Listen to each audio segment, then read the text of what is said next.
Buenas tardes, mi nombre es Carmen Rojas, les voy a hablar de elementos del derecho. Vamos a hablar del sujeto del derecho. El sujeto del derecho es toda aquella persona capaz de contraer derechos y obligaciones. ¿Quiénes pueden ser sujetos de derecho? Las personas naturales y las personas jurídicas. ¿Cuál es la diferencia entre personas naturales y jurídicas? Las personas naturales son todas aquellas que asumen los derechos y obligaciones de la empresa a título personal. Las personas jurídicas, en cambio, asumen los derechos bajo su nombre. No es el dueño quien asume las obligaciones, sino la empresa como tal. En cuanto a las personas jurídicas, la constitución es muy sencilla y se requiere de poca inversión, mientras que las personas jurídicas requieren de una mayor inversión y los documentos requieren un mayor número de documentos para constituirla.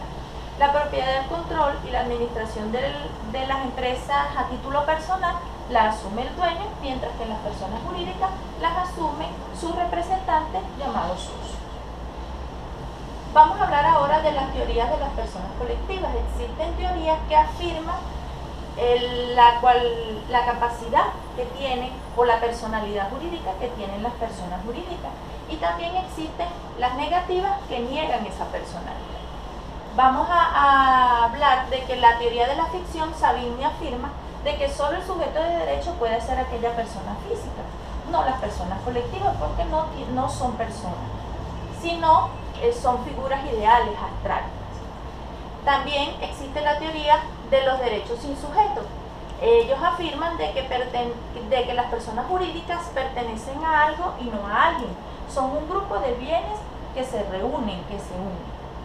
También existe la teoría del sujeto colectividad. Afirma de que las personas jurídicas son administrador único de un grupo de bienes. Mientras que la teoría de la propiedad colectiva afirma también de que la persona jurídica no es persona, sino que es una forma de propiedad que necesita un grupo de personas para ser administrada, para ser manejada. Las teorías positivas, por el contrario, sí afirman de que las personas jurídicas tienen una personalidad jurídica, son personas reconocidas por el ordenamiento, tienen voluntad.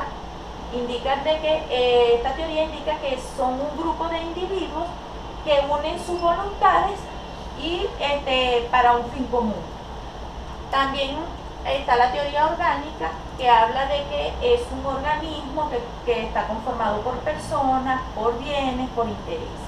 Tenemos que la teoría de la realidad jurídico-social afirma de que si el Estado les reconoce su capacidad jurídica o su personalidad jurídica, solo con eso ellos son considerados como personas.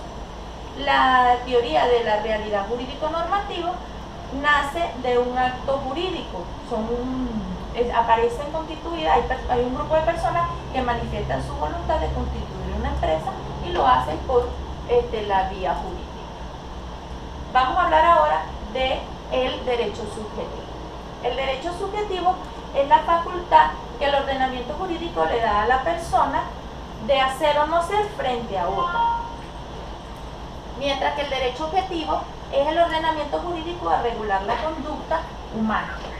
El derecho objetivo y el derecho subjetivo, ellos están muy unidos, no actúan separadamente. Sin embargo, para efectos de estudio, debemos diferenciarlos, porque el ordenamiento jurídico nos regula la conducta, nos indica los deberes que nosotros tenemos, pero ese mismo ordenamiento nos dice que tenemos una facultad. Por ejemplo, si yo quito un préstamo, ¿verdad? Yo tengo el derecho, soy mayor de edad y tengo el derecho a quitar ese préstamo, pero con ese derecho también me viene a mí una obligación.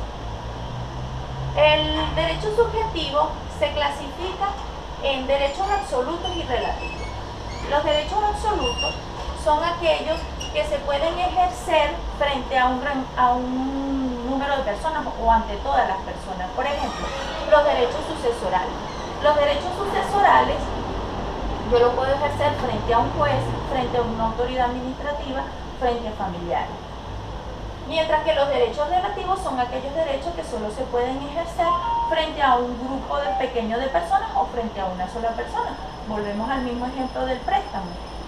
Si la persona yo le presté o ella me prestó a mí, entonces yo tengo el derecho de cobrarle solamente a él. También los derechos subjetivos se clasifican en derechos de personalidad y derechos patrimoniales. Los patrimoniales, los de personalidad, se refieren al ser humano, protegen al ser humano, por ejemplo, como el derecho a la vida, el derecho a la libertad, el ordenamiento, les da esa protección. Mientras que los patrimoniales son todos aquellos que son susceptibles a valoración, lo que es el derecho a la propiedad y al goce de la propiedad. También los derechos subjetivos son transmisibles e intransmisibles. Los transmisibles, volvemos al ejemplo de los derechos sucesorales, se pueden transmitir pero no se desligan del ser humano. Mientras que los intransmisibles son aquellos derechos que tenemos los seres humanos a gozar, por ejemplo, del sol, del agua, de la luna, son los derechos de la naturaleza, eso no se pueden transmitir. Por su relación también existen los derechos subjetivos principales y los accesorios. Volvemos al ejemplo del préstamo. Los derechos principales es el derecho que yo tengo a quitar un préstamo y el accesorio es el que obliga a que el principal se cumpla. Por ejemplo, cuando establecemos una hipoteca. Y por el interés, el derecho subjetivo también se clasifican en públicos y privados. Los públicos atañen al Estado y los privados a las particulares. Existen también unas teorías negativas que niegan la existencia de lo que es el derecho subjetivo. Por ejemplo, Dewey afirma de que el hombre y la sociedad en conjunto no tienen derecho, sino que ellos se unen para cumplir un determinado fin, un fin común. Mientras que Kelsen tampoco acepta la dualidad que existe entre el derecho subjetivo y el derecho objetivo. Él dice que el derecho subjetivo no es un derecho propio ni autónomo. Mientras que las teorías positivas sí. Por ejemplo, Greens habla del señorío de la voluntad, del señorío que hablábamos al principio que se ejerce sobre la otra persona. Y Irene afirma de que el derecho tiene un fin social, debe tener un fin social y que las normas positivas deben ser orientadas a un conjunto de intereses de la sociedad.